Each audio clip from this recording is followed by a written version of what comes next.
post leadership during the war, very well liked, and he was promoted to full colonel at the start of 1862. He was very active in the Second Bull Run campaign personally, and he was credited with capturing a regimental color. General McDowell, if you can credit anything positive that McDowell said, there aren't that many McDowell fans, but in his report, he said that Colonel Post was much exposed and rendered most excellent service, especially on August 30th.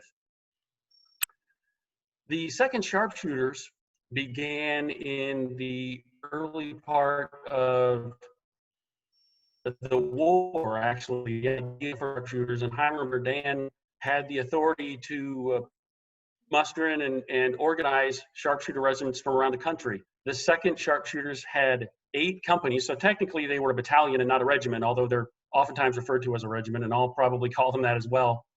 The first 4 companies came from Minnesota, Michigan, Pennsylvania, and Maine, with Vermont and New Hampshire contributing 2 companies. One of the things that made them unique was that the recruitment effort was statewide.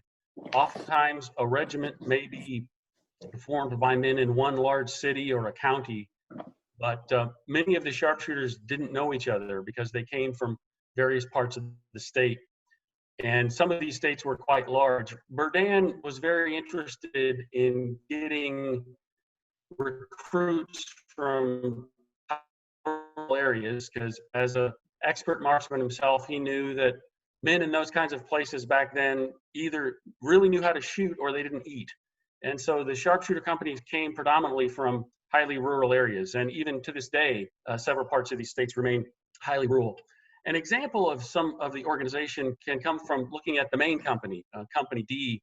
Berdan himself wrote a letter to the governor talking about how interested he was in getting recruits from the state.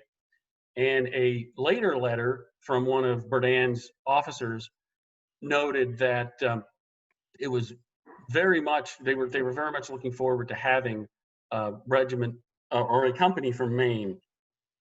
We are greatly in need of all the sharpshooters that can be raised, the letter to the governor said, and shall be greatly obliged to you if you will expedite the organization of your company. It wasn't easy to get into the second Sharpshooters, though, and some recruiting officers didn't have much luck weeks into their efforts. But these companies started organizing in the fall, and Company H was the last one to reach Washington. They left Vermont on New Year's Day in 1862. Why sharpshooters? Well, the goal, according to the original regimental history, was to bring together the best marksmen possible of the North and to arm them with the most reliable rifle made. They were trying to take excellent shots and turn them into excellent soldiers. But you didn't just walk in and become a member of the second Sharpshooters. You had to pass an exceedingly difficult test. And some sources say that during the test you could not miss the bullseye. Others say that you could, but your average had to be within the bullseye. And the bullseye was 10 inches, basically the size of a dinner plate. And either from rest at 600 feet or offhand at 300 feet, your average shot had to hit the bullseye. So your combined distance from the center of the bull is exceedingly difficult, and many hundreds who tried couldn't make it. The tactical theory for sharpshooters was that they would be excellent skirmishers or they could be used to target cannoneers. That was something that didn't always come true in any given situation, in any battle, but that was the general idea. They started with a great mystique, and many people viewed the sharpshooters as sort of a higher degree of soldier. And Curtis Abbott, who has an excellent company history that he wrote from Vermont, said that they were told that they were a special line of service with many of the immunities from the drudgery of the infantry soldier. And also, the governor was informed that a post of honor awaits them when the sharpshooters are formed. The reality didn't quite happen, though. There was much frustration early on for the sharpshooters. They didn't seem that they had very many opportunities to prove the kind of marksmen that they were, and it took a while to find a right weapon for them. A common weapon in the early part of the war was a revolving Colt rifle that the soldiers hated, basically, isn't too strong a word to decide. It was a very poor weapon, and it was something that did not live up to the expectation. And another soldier expressed his frustration early in the war when he said, "The government does not furnish anything for us that we were promised for our comfort unless we pay for it." And many guys were writing that Burdane was a bug and a liar and everything. But things started to change later in 1862, during the spring especially, when the companies received what was the greatest thing that ever happened to the sharpshooters. Was the 1859 Sharps rifle became available to all the regiments. It was a breech loader, and as one Vermont sharpshooter said, it was a rifle exceeding any other firearm then in use. And I created this side to compare it to the 1861 Springfield muzzle loader. The statistics there are sort of interesting. It shows that the Sharps had a slightly lower caliber bullet. It was shorter by 9 inches, slightly heavier. But the main advantage to the Sharps rifle was the extensive expansion of the rate of fire due to the loading through the breech rather than down the muzzle. Good shots could get 10 per minute from a Sharps rifle, while the Springfield has the traditional 3 or maybe perhaps 4 shots per minute due to the cumbersome loading at the muzzle. The most interesting statistic on this slide, I think, is the muzzle velocity of the Sharps rifle. 1,200 feet per second is supersonic. And as many Confederates found out, much to their misfortune, they were hit by a bullet from a Sharps rifle before they heard the report of the rifle. And that was not the case for the typical muzzle loader of the Civil War. So that was a great advantage to men who were able to conceal themselves while they were wearing their green uniforms, and they fired a weapon that could be lethal before you even heard it fired. Before Antietam, the companies mustered in their states and then made their way to Washington. The first U.S. sharpshooters trained in Weehawken, New Jersey, but the second sharpshooters arrived and they met in Washington. They spent some time in Northern Virginia and around Fredericksburg into the spring and summer. And then the men faced a very difficult summer with a great deal of sickness and a train accident that wounded dozens of them. They had 42 casualties during the Second Bull Run campaign, which doesn't seem like a whole lot, but because of the great degree of sickness that the second sharpshooters experienced, they had about 600 some men at roll call just before they left Fredericksburg to join the Second Bull Run campaign, and only 127 answered roll call on September 2nd. So that was very difficult, a very difficult circumstance for them, and they had just a great deal of sickness, and some men, of course, could never return to the ranks, even though they may not have seen a battle yet. They still maintained a great deal of optimism, however. And Curtis Abbott, again in his company history, noted how the men were in high glee during the start of the Maryland campaign, and that they were definitely looking forward to action again. They found the Maryland scenery and the Maryland citizenry very positive, and they had a great deal of optimism as they went forward into what would become the Antietam campaign. They had a very important role at the Battle of South Mountain. They were a link between two divisions, and they certainly served in their traditional skirmisher role there on South Mountain. And they protected the flank of the Pennsylvania Reserve's Meade's division on that very difficult mountain during the march up South Mountain. And then after South Mountain, but before Antietam, as the armies made their way to Sharpsburg, the second sharpshooters again continued with their skirmishing role and the collection of stragglers on their way to destiny on the other side of Antietam Creek. Curtis Abbott, again, he wrote so well. Out our windows here, we can be inspired by the hills of Vermont that are just across the way here, across the Connecticut River. And he also wrote how Vermonters and the boys from northern New England felt quite inspired during the difficult climb up South Mountain, when he said this skirmish was especially interesting to the Vermonters from the nature of the ground. The advance was up the heights from rock to rock and amidst the trees. The very difficulties of the ascent brought back memories of their native hills and lent inspiration to their efforts.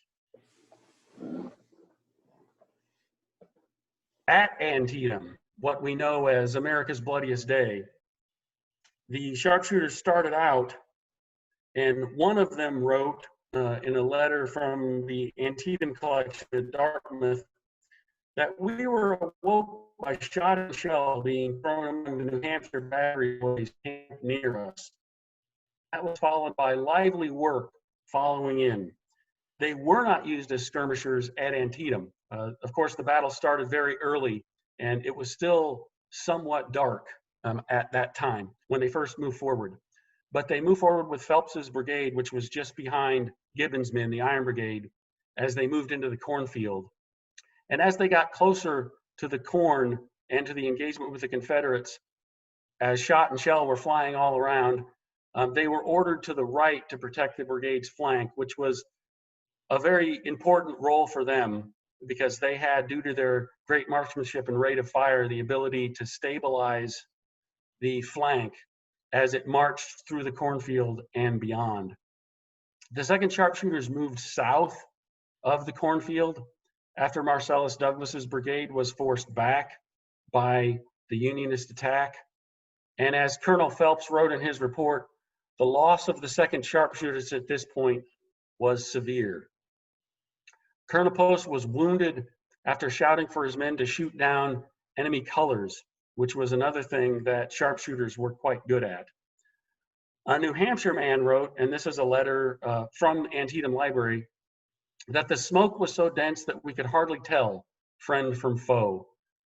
And there was a great deal of firing to their left, to their front, to their right, and they were pretty much right in the middle of the great battle by the cornfield. One veteran in a map that's at Dartmouth suggested that the 2nd Sharpshooters made it as far south as the southern tip of the East Woods in their movement along the Hagerstown Pike. That might be a little too far, but they still probably got about 200 feet south of the current Cornfield Avenue from the maps and other study I've seen. So they definitely advanced with other Union troops to the south. One thing that, another great statement I thought that helped sum up the battle for the sharpshooters was from the report of the Main Adjutant General. It is a testing of those who have been in nearly all the battles of the war that they never saw such desperate and bloody fighting as occurred at Antietam. And that was something that thousands of men on both sides around the cornfield could certainly say. And that was a very indelible memory for the sharpshooters and for other troops there at the horrendous Battle of Antietam. Phelps certainly did not lie when he talked about the cost to the 2nd Sharpshooters at Antietam. The 8 companies had 13 killed in action and 51 wounded. Sometimes you'll see numbers slightly variable, and of course, that's probably true for just about every regiment in the war. The casualty total might change a bit. Sometimes it gets almost to 70 for their casualties. Also, the sharpshooters, 3 of their 8 officers that were killed in action across the entire war were lost in the area around the cornfield. Perhaps the most famous casualty for the sharpshooters was Adjutant Lewis Parmalee. He was hit 5 times as he captured a battle flag at 23 years old. Post's wound was shortly before that of Parmalee. I haven't seen very much. There's only one source I've seen that talks about the specifics of Post's wound, and it was a serious arm injury that rendered him incapacitated for the rest of the day. And there's just some tragic statements you see as you investigate some of these guys more. Robert Twombly, who was still a teenager, on the New Hampshire border, close beside him, shot through the head there at Antietam. William Benson was another well-liked man, a Vermonter, well-liked across the entire regiment, one of the strong, capable men of the company whose loss was irreparable. He suffered a mortal wound. And then there's Silas Howard. And if you saw my presentation last year, I mentioned Silas Howard. He was hit several times and they assumed his wounds were mortal. He had enough left in him to take the breech block out of his rifle so that if it was captured by the Confederates, they wouldn't be able to shoot 10 times a minute. Interestingly, he had a lot of life left in him, way more than Colonel Post even. He lived 66 more years and died in the fall of 1928. He was definitely one of those tough guys. This is a picture of Louis Parmalee. Many of you may have seen.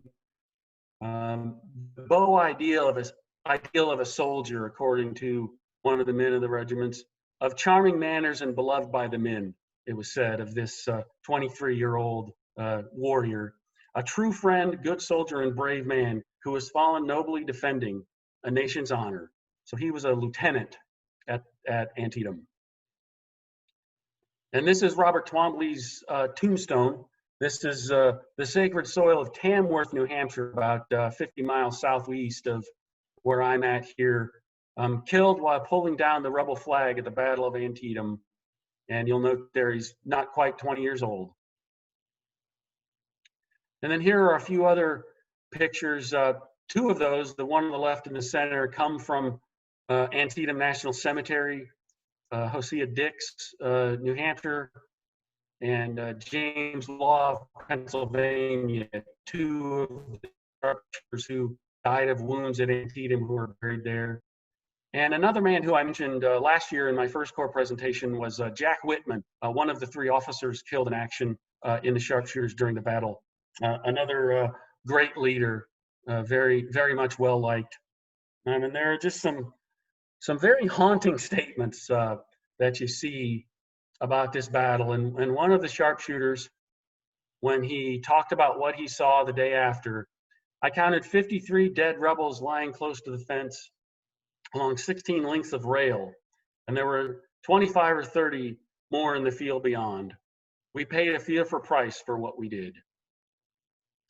Another Sharpshooter, this is a great Duke digitally available letter collection, called Antietam a bull run for the rebels if they ever had one. Now, of course, we can debate exactly the outcome of the Battle of Antietam, but one of the Sharpshooters at least felt that it was a major victory with what he saw there along the cornfield and beyond. So just the stark memories that these men had of that horrible day are just very, very much indelible. The fate of the second Sharpshooters, they were greatly diminished as a result of Antietam and their very rough summer. Several of the companies barely had 5 guys in it. There was just extensive amount of damage to this battalion, this great regiment at Antietam. And Curtis Abbott wrote in his company history, "These autumn days were among the saddest ever experienced by the survivors of this army." And he noted how so many men lost their tent mates, and that was a great emotional burden to so many of them. And of course, during early October, Abraham Lincoln visited the Army. There were 72 Sharpshooters in the ranks that were reviewed as part of Lincoln's review of the First Corps and the Army of the Potomac in early October. So that just shows, again, the horrible cost of the battle. They, like a lot of other regiments, received a good number of recruits in the fall, and that helped greatly to augment numbers. And so they pressed on, the great warriors that they were, and they knew they still had a great deal of work to do. They knew the war was far from over. They would be engaged as skirmishers on the left at Fredericksburg, where they had much to shoot at. Very efficient service, their brigade commander said, for their work there across a couple days at Fredericksburg. They remained in the First Corps through 1862. There was an emotional speech given by Colonel Phelps, their brigade commander, as they departed the First Corps. They were then brigaded together with their brothers, if you will, in the first United States Sharpshooters under Hiram Berdan. He was essentially their demi-brigade commander for a good chunk of the rest of the war. It's very possible you could say the 2nd Sharpshooter's finest hour was disrupting Hood's advance at the Battle of Gettysburg on the second day. It was a moment tailor-made for great shots. They hid themselves among the rocks and on the elevations of the round tops, and inflicted a great deal of damage on the Texans as they move forward to their Immortal attack on the second day at Gettysburg. Due to the great losses they suffered, they were consolidated at the end of 1864, and then the companies were divided up among existing regiments of their state in the early part of 1865. And so they were no longer in existence as the 2nd U.S. Sharpshooters, but they stayed in the ranks if they had time to fill in the Army as elements of other existing regiments. This is Homer Stoughton. He was in his mid-20s, and he was the senior captain in the 2nd Sharpshooters at the time. So he took command of the 2nd Sharpshooters after Post's wound, and he commanded the regiment through Gettysburg and beyond.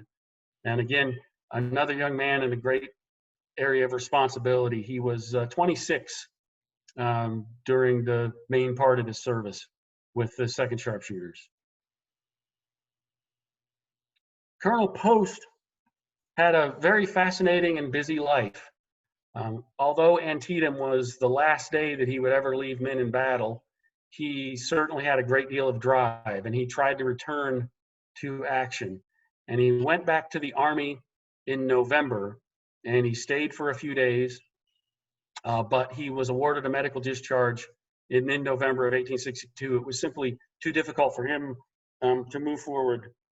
Curtis Abbott wrote of the return of Colonel Post to the regiment, even if for a couple days. And he said that the men gathered to welcome him with cheers that were manifestly heartfelt, but the colonel seemed embarrassed.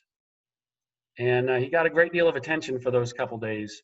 And Curtis Abbott summed up the men's feeling toward their colonel with a sentence that also gave me the title for my presentation. "The respect which he won is immortal," he wrote of Colonel Post. Post moved to Cincinnati during the war still in 1864 and became active as a businessman before he returned to New York City in 1870, where he spent the rest of his life. He made a very wise business decision after the war. He became involved in railroads, which of course were growing by leaps and bounds in the United States for the decades after the Civil War. And Post founded and was a part of several companies selling equipment and also as a banker for railroads. So he had a great deal of success in running companies in Ohio and in New York after the war. Another place where he won a great deal of respect. He was also a very busy family man. He married a second time while in Ohio, and his wife was from the famous McLean family. His father-in-law was Nathaniel McLean, who was a general during the Civil War, and his grandfather-in-law, who died just at the start of the Civil War, was Justice John McLean, who was one of the two dissenters in the Dred Scott case in 1857. So the Post family was somewhat famous, and his second wife family was also very famous. Across 17 years, they had 7 children, 5 of whom lived to adulthood. So he was a very busy family man as the decades unfolded. One of his sons, Albertson Vanzo Post, was a very busy man and a famous man himself. In the early 20th century, he was an Olympic gold medalist in fencing, and he participated in a couple of Olympics. The youngest son of Henry Post, who was also Henry Post, Henry Burnett Post, was a pioneer military aviator, and he died just a couple weeks after Colonel Post. He had set an altitude record off the coast of San Diego of a little over 12,000 feet, and then crashed. He crashed that day and died off San Diego. but his sons definitely made a mark, as some of his other children did as well. Colonel Post stayed very busy, not just in his business life and family life, but he was somewhat of a Renaissance man. He was involved in a wide range of organizations in New York City. He was very cultured and involved in a great deal of social life, including such entities as the American Museum of Natural History and the Metropolitan Museum of Art.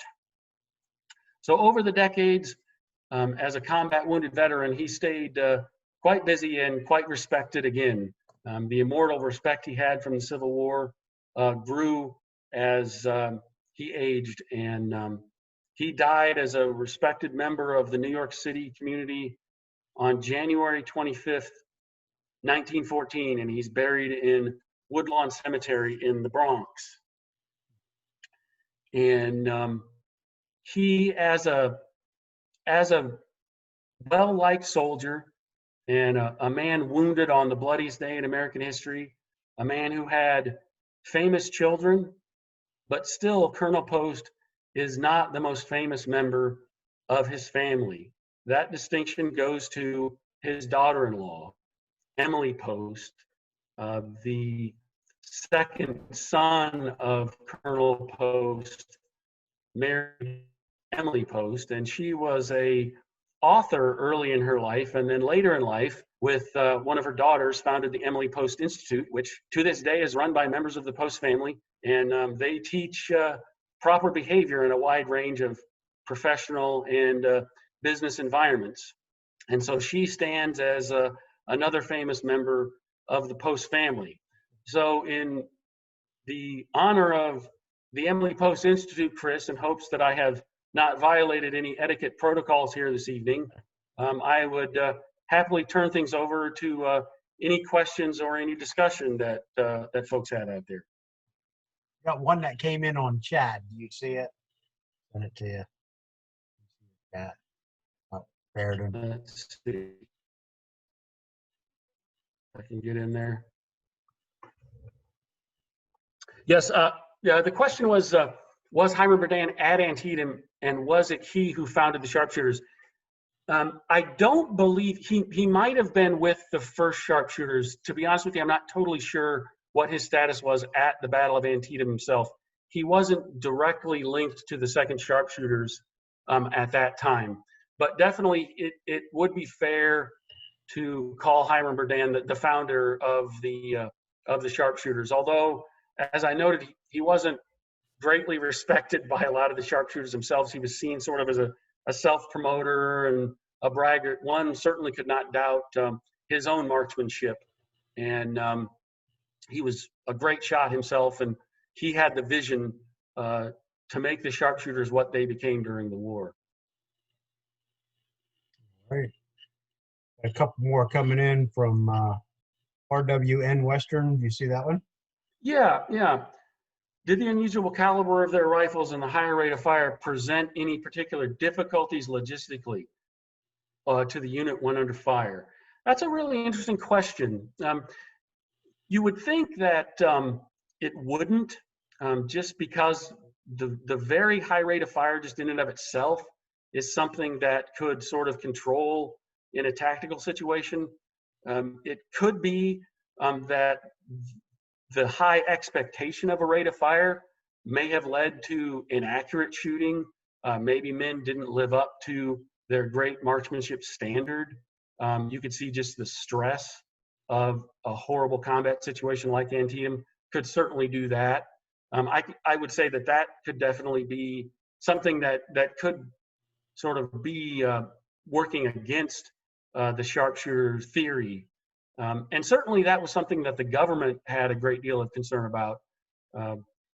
General Scott in the early part of the war wasn't initially keen on the idea of sharpshooters. He felt that a breech-loading rifle with a rapid rate of fire would lead to a great ammunition expenditure and wouldn't necessarily lead to great accuracy in shooting in stressful situations. So that's sort of my thought on that question. And of course, if anyone else had any thoughts about it, I'm certainly open to any other discussion on that particular topic. Got one more there from Frank Bell. Okay. Yeah, and Frank asks, were all 8 companies at Antietam? If not, which ones were? My understanding is that all 8 companies were there. And with the number that were in the battalion or the regiment at that time, you know, the casualty rate was about 30 to 40%. So I do believe, based on everything I've seen, that all 8 companies were present at the battle. Any other questions out there? I have one for you if there's people waiting. You mentioned about green uniforms. So 2 questions. Why did they wear green uniforms, and did they continue to wear that throughout the rest of the war? They did. Yeah, they started out actually with blue trousers, but they felt that green in the entire uniform was best. The idea was that they would be able to camouflage themselves in a range of situation in either wooded or grassy settings, and that would help. The blue would be far more notable to that. And to my understanding, they continued to wear green throughout the course of the war. Okay. And you mentioned about they only had about 127 men at Antietam. What were their losses from prior to Second Manassas? Just as were they in combat prior to that? They actually, the second Sharpshooters' first major engagement was along the Rappahannock at the start of the second Bull Run campaign. So they actually did not have extensive combat losses. The first Sharpshooters had more combat training in 1862.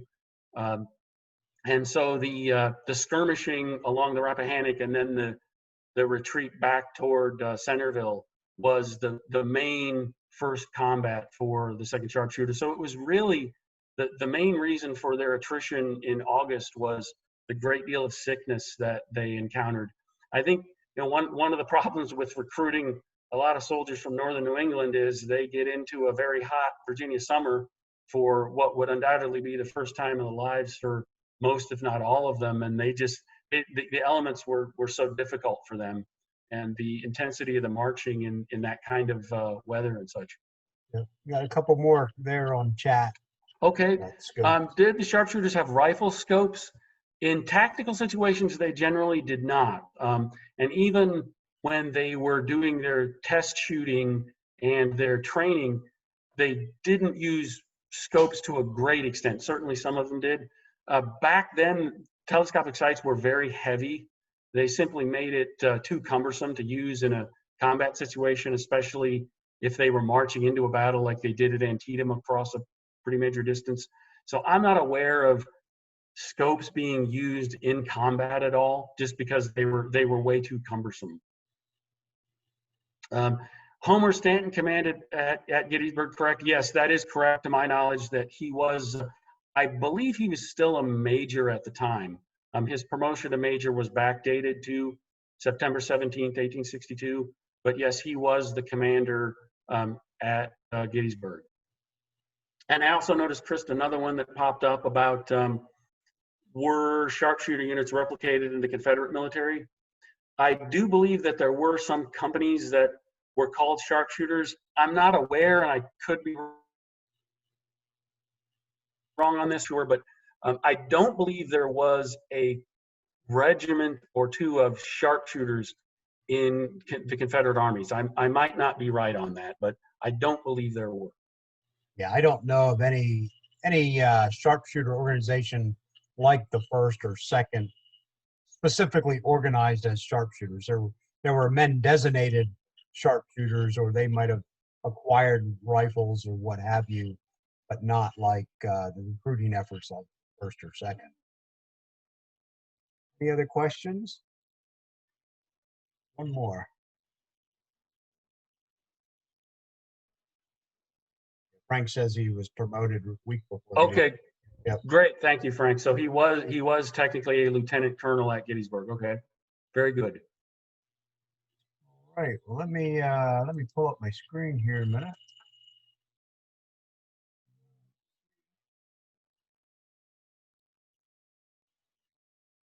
one.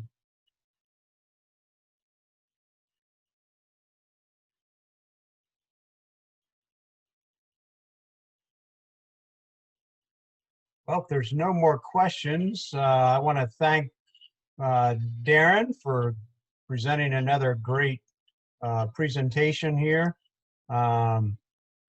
Next time Darren and his wife come down here to the inn, which I believe is going to be in August, we'll be sure to get him his certificate here.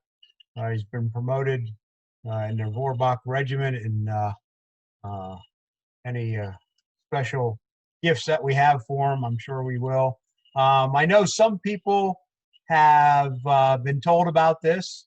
If you're interested, tomorrow night at 6:30, can everybody see that there on the slide? There's going to be a discussion about the stone here on the corner of Sharpsburg. It's been known as a slave auction block. Mark Brew has done extensive research on it, and he's found some more information about it. So if you would like to join his meeting, go ahead and write down his email address there. It's mpbrugh@gmail.com, and send him an email. Put down auction block on the subject line. Tell him you'd like to join the Zoom meeting tomorrow night or Monday night at 6:30, and he'll go ahead and send you the link for that Zoom meeting. So, and then last announcement, next week we are going to have Alan Schmidt, who is a former park ranger who recently wrote the book September Morn about the Dunkard Church. He'll be joining us to talk about his book and some interesting information about the Dunkard Church. So, does anybody else have any other questions or anything out there before we shut off? Chris, Yes. Bob Smart here. Yep. I'm assuming everybody here heard the